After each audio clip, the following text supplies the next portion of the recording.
Hey, Facebook peeps, August 12th, time for another live reading. And how do you follow doing The Princess Bride as a live reading? Well, you followed up with Harry Harrison's wonderful, rollicking pulp science fiction novel, The Stainless Steel Rat.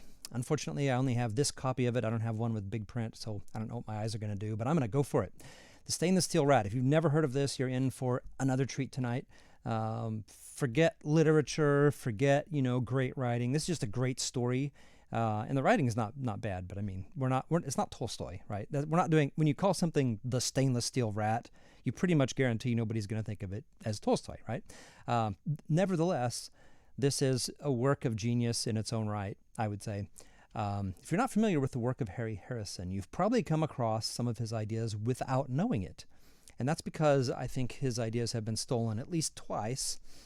Maybe steal is too strong of a word, but have you ever heard of the movie Titanic? That was not one that was stolen from Harry Harrison. But the other two famous movies, or most famous movies probably from James Cameron, I think were stolen from Harry Harrison. The first one, Alien, is actually kind of a film version. I'm sorry.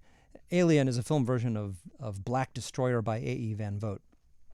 However, the movie Avatar, not the one with the Fire Nation and Water Nation, all that, but the expensive, $400 million blockbuster movie with blue people riding on dragons, back when $400 million was a lot of money, or maybe it was more than that, 800, I don't remember. It was a lot of money to me. That was made into a movie, Avatar. It was almost certainly a ripoff of Death World by Harry Harrison. I sat all the way through that movie only once in the theater, and I was like, they're not giving any credit to this guy at all, but it's just his ideas over and over again. Everything except unobtainium, which thankfully Harry Harrison had nothing to do with. Anyway, that aside, we have maybe his most famous books, at least the ones that were reprinted in 1978 by Berkeley. These three, The Stainless Steel Rat, The Stainless Steel Rat's Revenge, and The Stainless Steel Rat Saves the World. But beginning with the first one, The Adventures of the Stainless Steel Rat. All collected here. I'm going to read the first 3 chapters of the first story tonight, and I think you guys are going to like it. I don't know how you could not like this story. It's very fast-paced. The character is fun. He's a con man. This was first published in Astounding Science Fiction in 1957, and I cannot prove this. I don't know the whole history of like heist movies and heist stories. I suspect, though, that some of the more famous ones, like The Sting with Robert Redford, and maybe Ocean's 11, I don't know, but some of the more, even like a book that I read from a few weeks ago, Going Postal, I suspect that Terry Pratchett was familiar with this book, and I suspect that a lot of filmmakers, at least back in the 60s and 70s, were somewhat familiar with Harry Harrison, because he does a really good job with plot and with capturing character in a short period of time in a way that feels cinematic. And I think that's probably why, like, he captured something cool that other storytellers wanted to riff off of. So I'm going to read the first 3 chapters of this tonight, and I'm going to do it as seamlessly as I can, given that my eyes are 52 years old and these words are really small. I don't know why they got smaller, but they did. All right. The Adventures of the Stainless Steel Rat, Chapter 1. When the office door opened suddenly, I knew the game was up. It had been a moneymaker, but it was all over. As the cop walked in, I sat back in the chair and put on a happy grin. He had the same somber expression and heavy foot that they all have, and the same lack of humor. I almost knew to the word what he was going to say before he uttered a syllable. "James Bolivar diGriz, I arrest you on the charge." I was waiting for the word charge. I thought it made a nice touch that way. As he said it, I pressed the button that set off the charge of black powder in the ceiling. The crossbeam buckled, and the 3-ton safe dropped through right on the top of the cop's head. He squashed very nicely, thank you. The cloud of plaster dust settled, and all I could see of him was one hand, slightly crumpled. It twitched a bit, and the index finger pointed at me accusingly. His voice was a little muffled by the safe and sounded a bit annoyed. In fact, he repeated himself a bit. On the charge of illegal entry, theft, forgery. He ran on like that for a while. It was an impressive list, but I had heard it all before. I didn't let it interfere with my stuffing all the money from the desk drawers into my suitcase. The list ended with a new charge, and I would swear on a stack of 1,000 credit notes that high that there was a hurt tone in his voice. In addition, the charge of assaulting a police robot will be added to your record. This was foolish, since my brain and larynx are armored, and in my midsection. That I know well, George, but your little two-way radio is in the top of your pointed head, and I don't want you reporting to your friends just yet. One good kick knocked the escape panel out of the wall and gave access to the steps to the basement. As I skirted the rubble on the floor, the robot's fingers snapped out at my leg. But I'd been waiting for that, and they closed about 2 inches short. I've been followed by enough police robots to know by now how indestructible they are.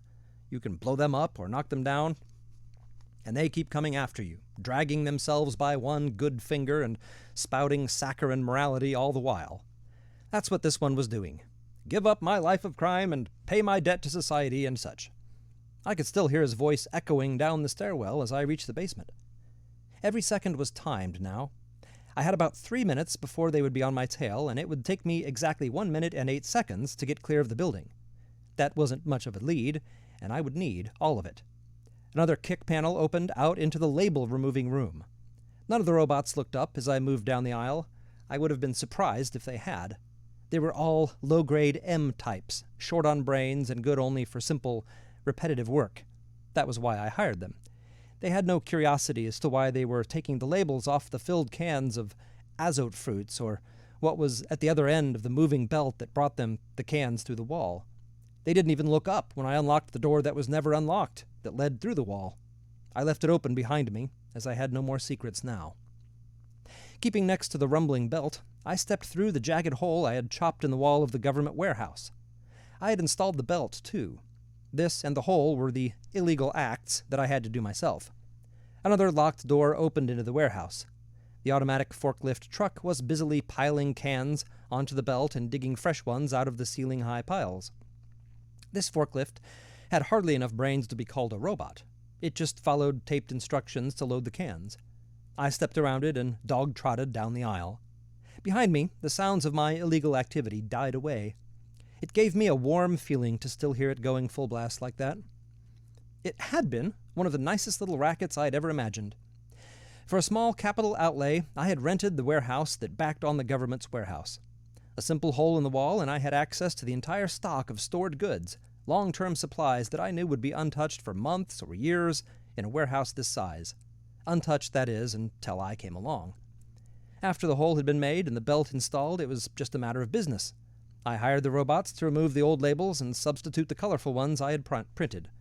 Then I marketed my goods in a strictly legal fashion. My stock was the best, and due to my imaginative operations, my costs were very low. I could afford to undersell my competitors and still make a handsome profit. The local wholesalers had been quick to sense a bargain, and I had orders for months ahead. It had been a good operation, and could have gone on for quite a while. I stifled that train of thought before it started. One lesson that has to be remembered in my line of business is that when an operation is over, it is over. The temptation to stay just one more day or to cash just one more check can be almost overwhelming. Ah, how well I know. I also know that it is also the best way to get better acquainted with the police. Turn your back and walk away and live to graft another day. That's my motto, and it's a good one. I got where I am because I stuck to it, and daydreams aren't part of getting away from the police. I pushed all thoughts from my mind as I reached the end of the aisle. The entire area outside must have been swarming with cops by this time, and I had to move fast and make no mistakes. A fast look right and left, nobody in sight. 2 steps ahead and press the elevator button. I had put a meter on this back elevator, and it showed that the thing was used once a month on the average. It arrived in about 3 seconds, empty, and I jumped in, thumbing the roof button at the same time. The ride seemed to go on forever, but that was just subjective. By the record, it was exactly 14 seconds. This was the most dangerous part of the trip. I tightened up as the elevator slowed. My .75 caliber recoilless was in my hand. That would take care of one cop, but no more. The door shuffled open, and I relaxed. Nothing. They must have the entire area covered on the ground, so they hadn't bothered to put cops on the roof. In the open air now, I could hear the sirens for the first time. A wonderful sound. They must have had half of the entire police force out from the amount of noise they were making. I accepted it as any artist accepts tribute. The board was behind the elevator shaft where I had left it, a little weather-stained but still strong. A few seconds to carry it to the edge of the parapet and reach it across to the next building. Gently, this was the one dangerous spot where speed didn't count. Carefully into the end of the board, the suitcase held against my chest to keep my center of gravity over the board, one step at a time, 1,000-foot drop to the ground. If you don't look down, you can't fall. Over. Time for speed. The board behind the parapet. If they didn't see it at first, my trail would be covered for a while at least. 10 fast steps, and there was the door to the stairwell. It opened easily, and it better have. I'd put enough oil on the hinges. Once inside, I threw the bolt and took a long, deep breath. I wasn't out of it yet, but the worst part, where I ran the most risk, was past. 2 uninterrupted minutes here, and they would never find James Bolivar, alias Slippery Jim, diGriz. The stairwell at the roof was a musty, badly lit cubicle that was never visited. I had checked it carefully a week before for phono and optic bugs, and it had been clear. The dust looked undisturbed except for my own footprints. I had to take a chance that it hadn't been bugged since then. The calculated risk must be accepted in this business. Goodbye, James diGriz.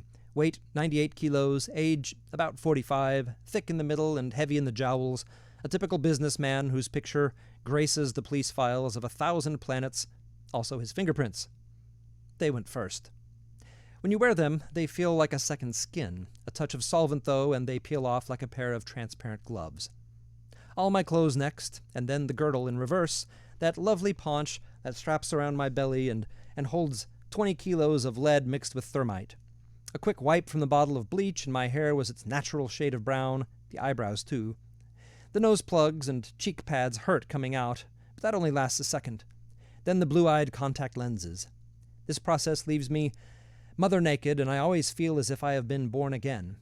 In a sense, it is true. I had become a new man, 20 kilos lighter, 10 years younger, and with a completely different description. The large suitcase held a complete change of clothes and a pair of dark-rimmed glasses that replaced the contact lenses. All the loose money fitted neatly into a briefcase. When I straightened up, I really felt as if 10 years had been stripped from me. I was so used to wearing that weight belt that I never noticed it, until it was gone. It put a real spring in my step. The thermite would take care of all the evidence. I kicked it all into a heap and triggered the fuse. It caught with a roar, and bottles, clothes, bags, shoes, weights, etc. burned with a cheerful glare. The police would find a charred spot on the cement, and microanalysis might get them a few molecules off the walls, but that was all they would get. The glare of the burning thermite threw jumping shadows around me as I walked down 3 flights to the 112th floor. Luck was still with me. There was no one on the floor when I opened the door. 1 minute later, the express elevator let me and a handful of other business types out into the lobby. Only one door was open to the street, and a portable TV camera was trained on it. No attempt was being made to stop people from going in and out of the building. Most of them didn't even notice the cameras and the little group of cops around it. I walked towards it at an even pace. Strong nerves count for a lot in this business. For one instant, I was square in the field of that cold glass eye. Then I was past.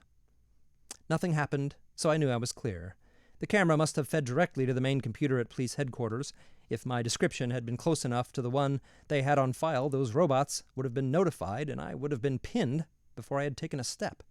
You can't outmove a computer-robot combination, not when they move and react in microseconds. But you can outthink them. I had done it again. A cab took me about 10 blocks away. I waited until it was out of sight, then took another one. It wasn't until I was in the third cab that I felt safe enough to go to the space terminal. The sounds of sirens were growing fainter and fainter behind me, and only an occasional police car tore by in the opposite direction. They were sure making a big fuss over a little larceny, but that's the way it goes on these over-civilized worlds. Crime is such a rarity now that the police really get carried away when they run across some. In a way, I can't blame them. Giving out traffic tickets must be an awfully dull job. I really believe they ought to thank me for putting a little excitement in their otherwise dull lives. Chapter 2. It was a nice ride to the spaceport, being located, of course, far out of town. I had time to lean back and watch the scenery and gather my thoughts. Even time to be a little philosophical. For one thing, I could enjoy a good cigar again. I smoked only cigarettes in my other personality and never violated that personality even in strictest privacy. The cigars were still fresh in the pocket humidor where I had put them 6 months ago. I sucked a long mouthful and blew the smoke out at the flashing scenery. It was good to be off the job, just about as good as being on it. I could never make my mind up which period I enjoyed more. I guess they are both right at the same time. My life is so different from that of the overwhelming majority of people in our society that I doubt if I could ever explain it to them. They exist in a fat, rich union of worlds that have almost forgotten the meaning of the word crime.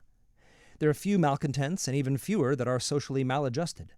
The few of these that are here, that are born, the few of these that are born, in spite of centuries of genetic control, are caught early and the aberration quickly adjusted. Some don't show their weakness until they are adults. They are the ones who try their hand at petty crime, burglary, shoplifting, or such. They get away with it for a week or two, or a month or two, depending on the degree of their native intelligence. But sure as atomic decay, and just as predestined, the police reach out and pull them in. That is almost the full extent of crime in our organized, dandified society. 99% of it, let's say. It is that last and vital 1% that keeps the police departments in business. That 1% is me, and a handful of men scattered around the galaxy. Theoretically, we can't exist, and if we do exist, we can't operate, but we do. We are the rats in the wainscoting of society. We operate outside of their barriers and outside of their rules. Society had more rats when the rules were looser, just as the old wooden buildings had more rats than the concrete buildings that came later. But they still had rats. Now that society is all ferro-concrete and stainless steel, there are fewer gaps between the joints, and it takes a smart rat to find them. A stainless steel rat is right at home in this environment. It is a proud and lonely thing to be a stainless steel rat, and it is the greatest experience in the galaxy if you can get away with it. The sociological experts can't seem to agree why we exist. Some even doubt that we do. The most widely accepted theory says that we are victims of delayed psychological disturbance that shows no evidence in childhood when it can be detected and corrected, and only appears later in life. I have naturally given a lot of thought to the topic, and I don't hold with that idea at all. A few years back, I wrote a small book on the subject, under a nom de plume, of course, that was rather well received. My theory is that the aberration is a philosophical one, not a psychological one. At a certain stage, the realization strikes through that one must either live outside of society's bonds or die of absolute boredom. There is no future or freedom in the circumscribed life, and the only other life is complete rejection of the rules. There is no longer room for the soldier of fortune or the gentleman adventurer who can live both within and outside of society. Today, it is all or nothing. To save my own sanity, I chose the nothing. The cab just reached the spaceport as I hit on this negative line of thought, and I was glad to abandon it. Loneliness is the thing to fear in this business. That and self-pity can destroy you if they get the upper hand. Action has always helped me. The elation of danger and escape always clears my mind. When I paid the cab, I shortchanged the driver right under his nose, palming one of the credit notes in the act of handing it to him. He was blind as a riveted bulkhead. His gullibility had me humming with delight. The tip I gave him more than made up the loss, since I only do this sort of petty business to break the monotony. There was a robot clerk behind the ticket window. He had that extra third eye in the center of his forehead that meant a camera. It clicked slightly as I purchased a ticket, recording my face and destination. A normal precaution on the part of the police. I would have been surprised if it hadn't happened. My destination was intersystem, so I doubted if the picture would appear any place except in the files. I wasn't making an interstellar hop this time, as I usually did after a big job. It wasn't necessary. After a job, a single world or a small system is too small for more work. But Beta Cygnus had a system of almost 20 planets, all with terrified weather. This planet, 3, was too hot now, but the rest of the system was wide open. There was a lot of commercial rivalry within the system, and I knew their police departments didn't cooperate too well. They would pay the price for that. My ticket was for Maury, number 18, a large and mostly agricultural planet. There were a number of little stores at the spaceport. I shopped them carefully and outfitted a new suitcase with a complete wardrobe and traveling essentials. The tailor was saved for last. He ran up a couple of traveling suits and a formal kilt for me, and I took them into the fitting booth. Strictly by accident, I managed to hang one of the suits over the optic bug on the wall and made undressing sounds with my feet while I doctored the ticket I had just bought. The other end of my cigar cutter was a punch. With it, I altered the keyed holes that indicated my destination. I was now going to Planet 10, not Planet 18, and I had lost almost 200 credits with the alteration. That's the secret of ticket and order changing.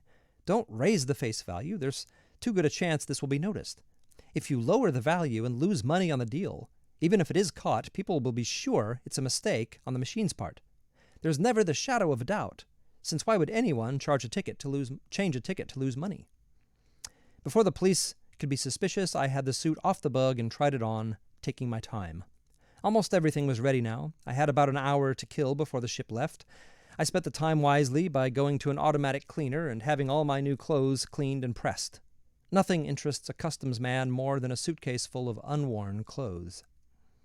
Customs was a snap, and when the ship was about half full, I boarded her and took a seat near the hostess. I flirted with her until she walked away, having classified me in the category of male, brash, annoying. An old girl who had the seat next to mine also had me filed in the same drawer and was looking out of the window with obvious ice on her shoulder. I dozed off happily, since there is one thing better than not being noticed, and that is being noticed and filed into a category. Your description gets mixed up with every other guy in the file, and that is the end of it. When I woke up, we were almost to Planet X. I half dozed in the chair until we touched down, then smoked a cigar while my bag cleared customs.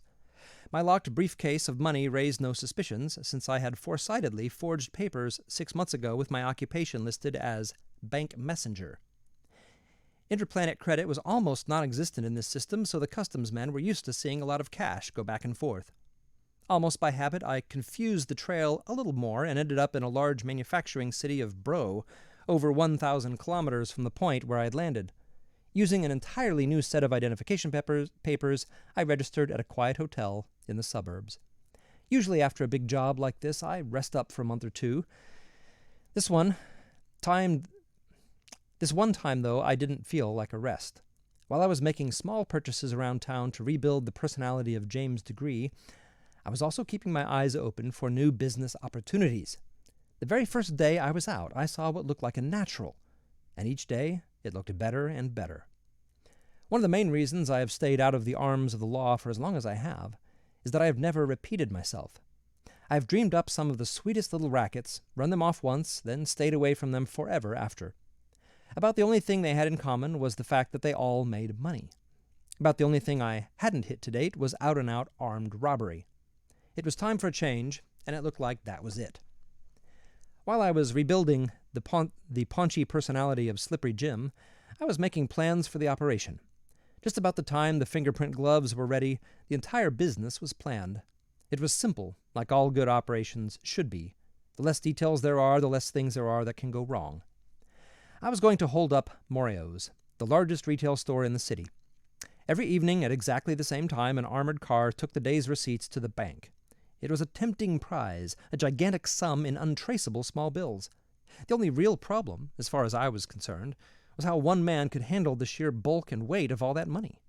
When I had an answer to that, the entire operation was ready. All the preparations were, of course, made only in my mind until the personality of James diGriz was ready again. The day I slipped that weighted belly back on, I felt I was back in uniform. I lit my first cigarette, almost with satisfaction, and then went to work. A day or two for some purchases and a few simple thefts, and I was ready. I scheduled the following afternoon for the job. A large tractor truck that I had bought was the key to the operation, along with some necessary alterations I had made to the interior. I parked the truck in an L-shaped alley about a half mile from Morio's. The truck almost completely blocked the alley, but that wasn't important, since it was used only in the early morning. It was a leisurely stroll back to the department store. I reached it at almost the same moment the armored truck pulled up. I leaned against the wall of the gigantic building while the guards carried out the money. My money. To someone of little imagination, I suppose it would have been an awe-inspiring sight. At least 5 armed guards standing around the entrance, 2 more inside the truck, as well as the driver and his assistant. As an added precaution, there were 3 motorcycles purring next to the curb. They would go with the truck as protection on the road. Oh, very impressive. I had to stifle a grin behind my cigarette when I thought about what was going to happen to those elaborate precautions. I'd been counting the hand trucks of money as they rolled out the door. There were always 15, no more, no less. This practice made it easy for me to know the exact time to begin. Just as 14 was being loaded into the armored truck, load number 15 appeared in the store entrance. The truck driver had been counting the way I had. He stepped down from the cab and moved to the door in the rear in order to lock it when the loading was finished. We synchronized perfectly as we strolled by each other. At the moment he reached the rear door, I reached the cab. Quietly and smoothly, I climbed up into it and slammed the door behind me. The assistant had just enough time to open his mouth and pop his eyes when I placed an anesthetic bomb on his lap. He slumped in an instant. I was, of course, wearing the correct filter plugs in my nostrils. As I started the motor with my left hand, I threw a larger bomb through the connecting window to the rear with my right. There were some reassuring thumps as the guards there dropped over the bags of change. This entire process hadn't taken 6 seconds. The guards on the steps were just waking up to the fact that something was wrong. I gave them a cheerful wave through the window and gunned the armored truck away from the curb. One of them tried to run and throw himself through the open rear door, but he was a little too late. It had all happened so fast that not one of them had thought to shoot. I had been sure there would be a few bullets. The sedentary life on these planets does slow the reflexes. The motorcycle drivers caught on a lot faster. They were after me before the truck had gone 100 feet. I slowed down until they had caught up, then stamped on the accelerator, keeping just enough speed so they couldn't pass me. Their sirens were screaming, of course, and they had their guns working. It was just as I had planned. We tore down the street like jet racers, and the traffic melted away before us. They didn't have time to think and realize that they were making sure the road was clear for my escape. The situation was very humorous, and I'm afraid I chuckled out loud as I tooled the truck around the tight corners. Of course, the alarm had been turned in, and the roadblocks must have been forming up ahead, but that half-mile went by fast at the speed we were doing. It was a matter of seconds before I saw the alley mouth ahead. I turned the truck into it, at the same time pressing the buttons on my pocket shortwave. Along the entire length of the alley, my smoke bombs ignited. They were, of course, homemade, as was all my equipment. Nevertheless, they produced an adequately dense cloud in the narrow alley. I pulled the truck a bit to the right until the fenders scraped the wall and only slightly reduced my speed. This way I could steer by touch. The motorcycle drivers, of course, couldn't do this and had the choice of stopping or rushing headlong into the darkness. I hope they made the right decision and none of them were hurt.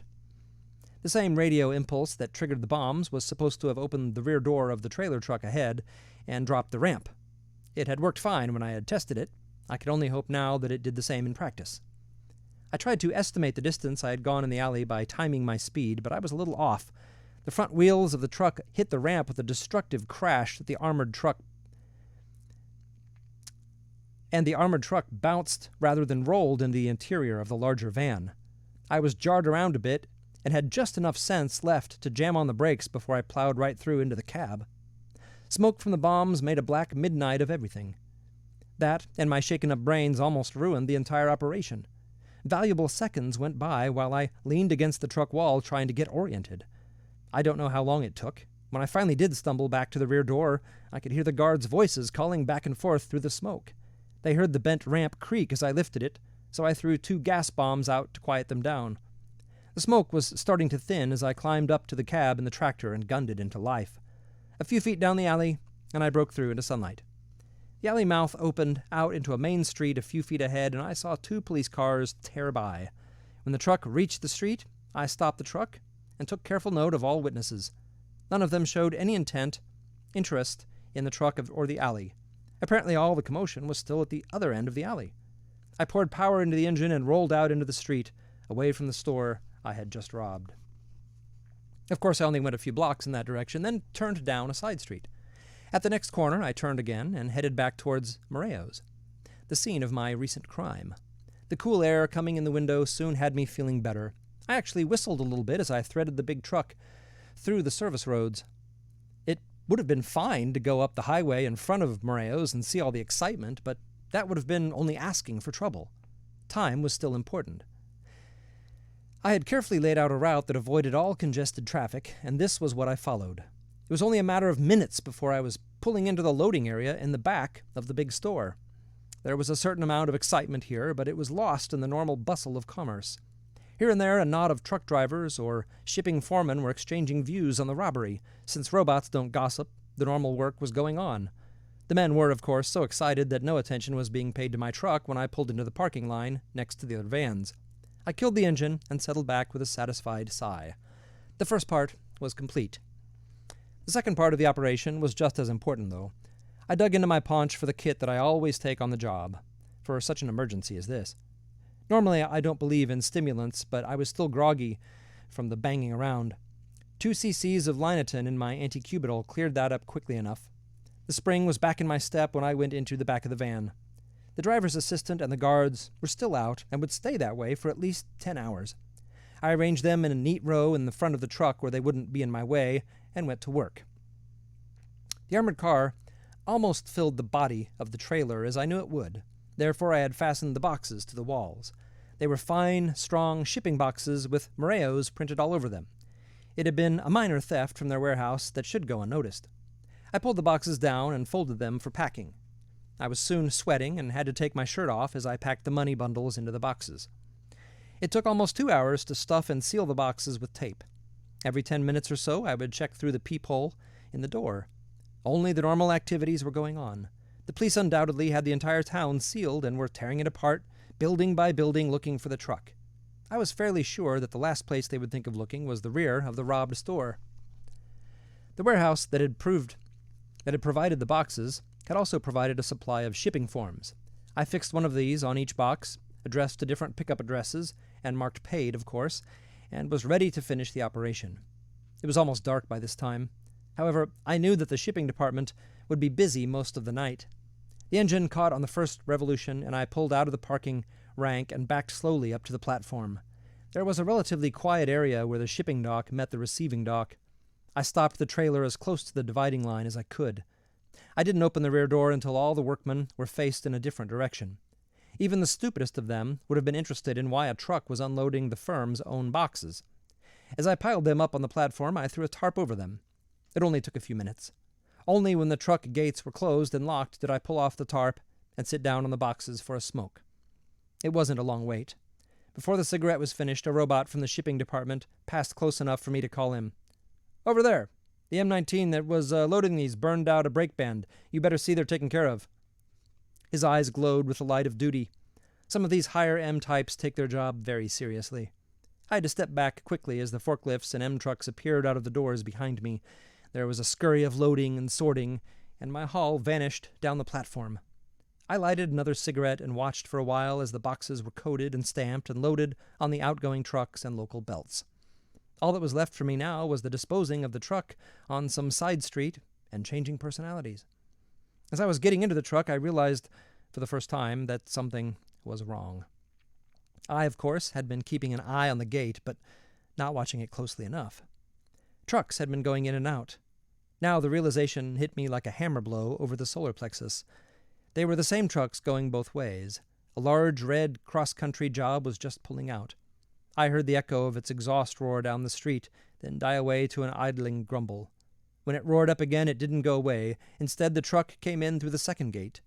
There were police cars waiting outside that wall, waiting for me. Chapter 3. For the first time in my career, I felt the sharp fear of the hunted man. This was the first time I had ever had the police on my tail when I wasn't expecting them. The money was lost, that much was certain, but I was no longer concerned with that. It was me they were after now. Think first, then act. I was safe enough for the moment. They were, of course, moving in on me, going slowly as they had no idea of where I was in the giant loading yard. How had they found me? That was the important point. The local police are used to an almost crimeless world. They couldn't have found my trail this quickly. In fact, I hadn't left a trail. Whoever had set the trap here had done it with logic and reason. Unbidden, the words jumped into my mind. The Special Corps. Nothing was ever printed about it, only 1,000 whispered words heard on 1,000 worlds around the galaxy. The Special Corps, the branch of the League that took care of the troubles that individual planets couldn't solve. The Corps was supposed to have finished off the remnants of Haskell's raiders after the peace, of putting the illegal TNZ traders out of business, of finally catching Inskip. And now they were after me. They were out there waiting for me to make a break. They were thinking of all the ways out just as I was, and they were blocking them. I had to think fast, and I had to think right. Only 2 ways out: through the gates or through the store. The gates were too well covered to make a break. In the store there would be other exits. It had to be that way. Even as I made the conclusion, I knew that other minds had made it too, that men were moving in to cover those doors. That thought brought fear and made me angry as well. The very idea that someone could outthink me was odious. They could try all right, but I would give them a run for their money. I still had a few tricks left. First, a little misdirection. I started the truck, left it in low gear, and aimed it at the gate. When it was going straight, I locked the steering wheel with the friction clamp and dropped out the far side of the cab and strolled back to the warehouse. Once inside, I moved faster. Behind me, I heard some shots, a heavy crump, and a lot of shouting. That was more like it. The night locks were connected on the doors that fed to the store proper. An old-fashioned alarm that I could disconnect in a few moments. My pick locks opened the door, and I gave it a quick kick with my foot and turned away. There were no alarm bells, but I knew that somewhere in the building an indicator showed that the door was opened. As fast as I could run, I went to the last door on the opposite side of the building. This time I made sure the alarm was disconnected before I went through the door. I locked it behind me. It is the hardest job in the world to run and be quiet at the same time. My lungs were burning before I reached the employee's entrance. A few times I saw flashlights ahead and had to double down different aisles. It was mostly luck that I made it without being spotted. There were 2 men in uniform standing in front of the door I wanted to go out. Keeping as close to the wall as I could, I made it to within 20 feet of them before I threw the gas grenade. For 1 second I was sure they had gas masks on and I had reached the end of the road. Then they slumped down. One of them was blocking the door. I rolled him aside and slid it open a few inches. The searchlight couldn't have been more than 30 feet from the door. When it flashed on, the light was more pain than glare. I dropped the instant it came on, and the slugs from the machine pistol ate a line of glaring holes across the door. My ears were numb from the roar of the exploding slugs, and I could just make out the thud of running footsteps.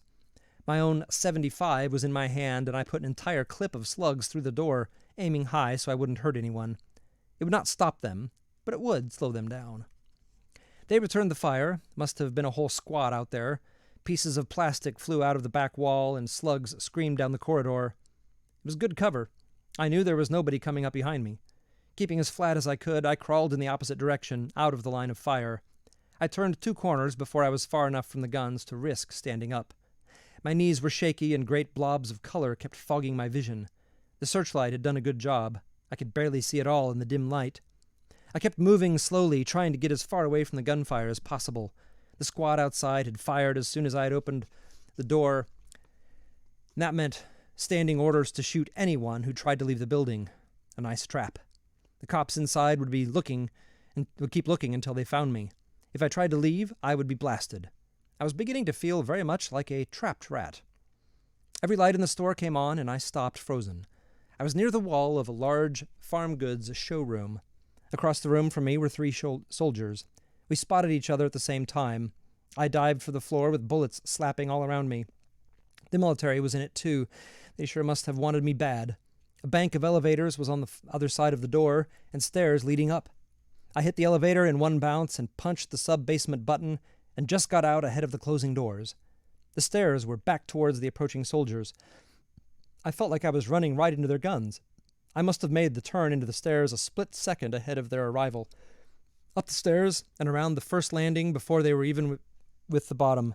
Luck was still on my side. They hadn't seen me and were sure I had gone down. I sagged against the wall, listening to the shouts and whistle blowing as they turned the hunt towards the basement.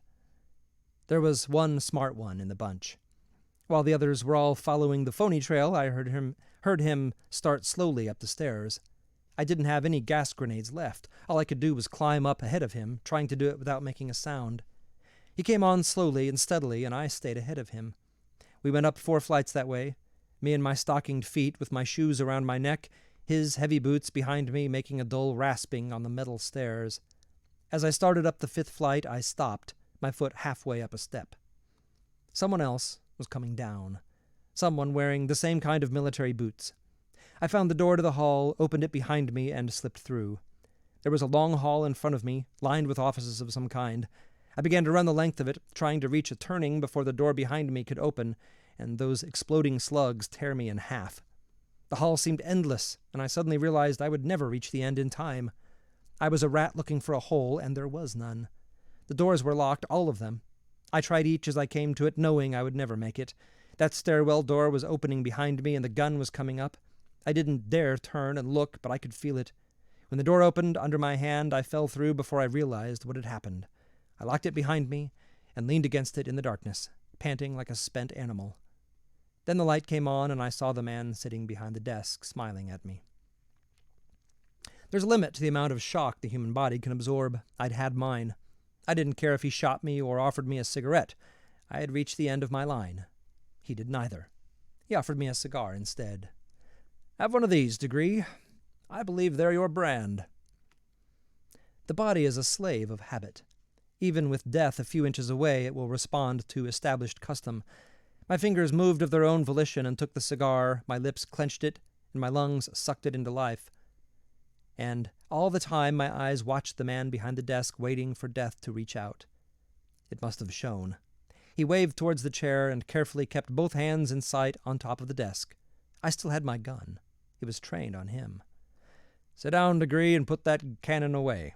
If I wanted to kill you, I could have done it a lot easier than heading you into this room." His eyebrows moved up in surprise when he saw the expression on my face. "Don't tell me you thought it was an accident that you ended up here." I had, up until that moment, and the lack of intelligent reasoning on my part brought on a wave of shame that snapped me back to reality. I had been outwitted and outfought. The least I could do was surrender graciously.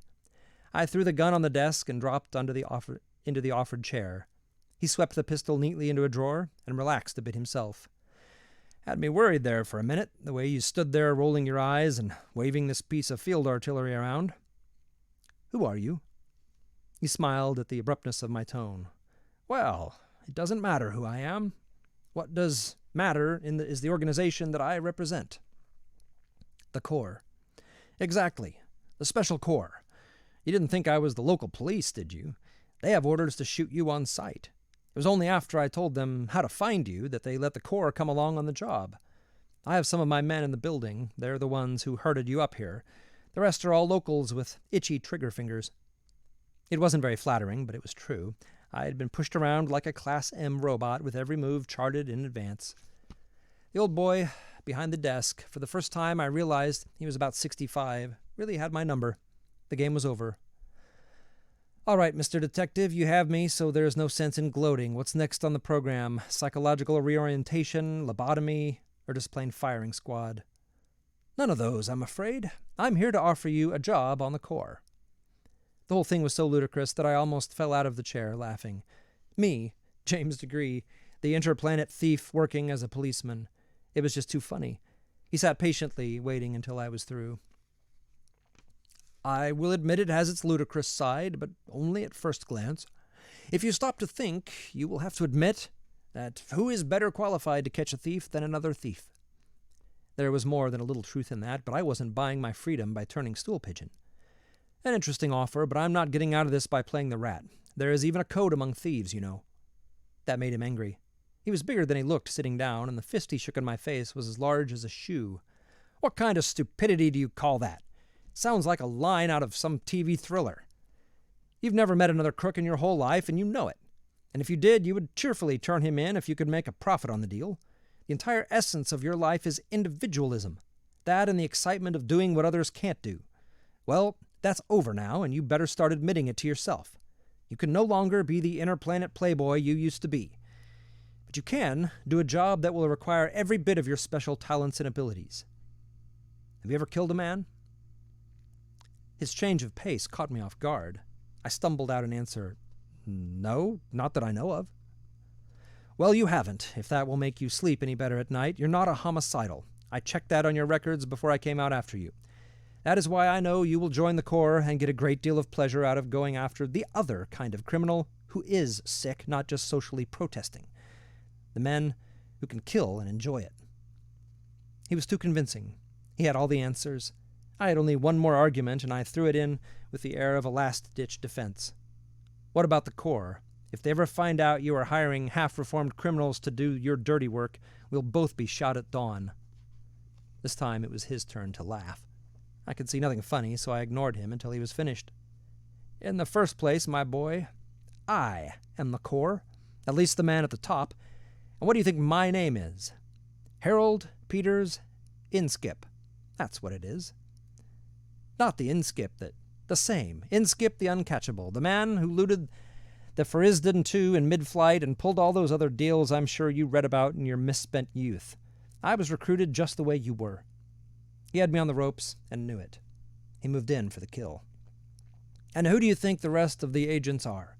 I don't mean the bright-eyed grads of our technical schools like the ones on my squad downstairs. I mean the full agents. The men who plan the operations, do the preliminary field work, and see that everything comes off smoothly. They're crooks. All crooks.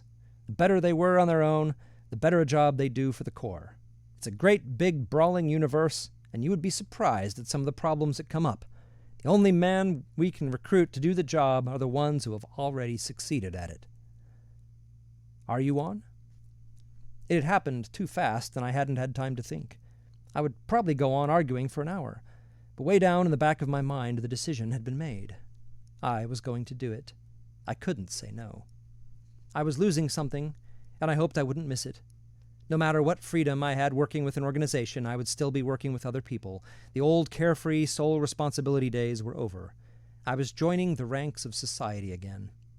There was the beginning of a warm feeling at the thought. It would at least be the end of loneliness. Friendship would make up for what I had lost. Okay, that is the first 3 chapters of The Stainless Steel Rat. I would just point out that the reason I read all 3 of them is because I thought it's a really good example of an inciting incident of a story set up where the character is brought to a point of making a decision that he really can't go back on, or probably can't go back on, and has a kind of character change at the same time and sort of enters the world of the story. So if you're interested in Harry Harrison stuff, if this story made you smile, I suggest you find it somewhere. I know you can find copies of this online, probably cheap, probably like 10 cents on Amazon used or whatever. It's called The Stainless Steel Rat, again by Harry Harrison, and hope you guys enjoyed it. I will see you again next Monday night for our next reading. Until then, see you later.